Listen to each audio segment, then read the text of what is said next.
Żieda fil-prezzijiet u fil-ħin tal-istennija. Din jidher li kienet ir-ritaljazzjoni ta' kumpaniji li jħadmu mijiet ta' xufiera ta' karozzi biex iwasslu lil passiġġieri minn post tal ieħor, magħrufa bħala LPTVs.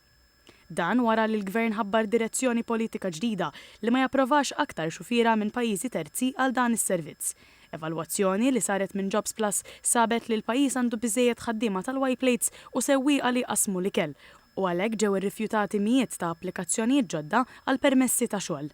Ġew irrifjutati wkoll individwi li għadhom barra minn Malta u dawk li jixtiequ jbidlu lil min iħaddimhom. Mistoqsija dwar iż-żieda fil-prezz għal kull vjaġġ u fil-ħin li passiġġieri jagħmel jistenna għal karozza ftit jiem biss wara d-deċiżjoni tal-Gvern, kelliem għall-kumpanija Bolt attribwixxa żieda għal dak li sejjaħ bħala żbilanċ bejn id-domanda u l-provvista li waslet għal prezzijiet ogħla u ħinijiet itwal ta' stennija mill-passiġġieri.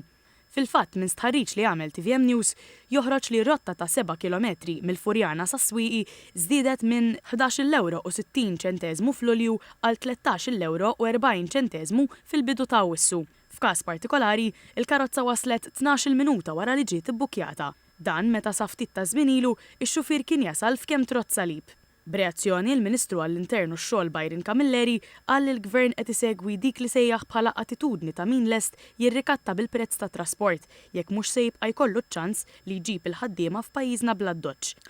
Qal li dawn iż-żidiet ma jagħmlux sens għax it-tibdil ma jolqotx xufiera li jinsabu diġà f'Malta u d-deċiżjoni tal-Gvern ma waslitx għal nuqqas ta' xufiera.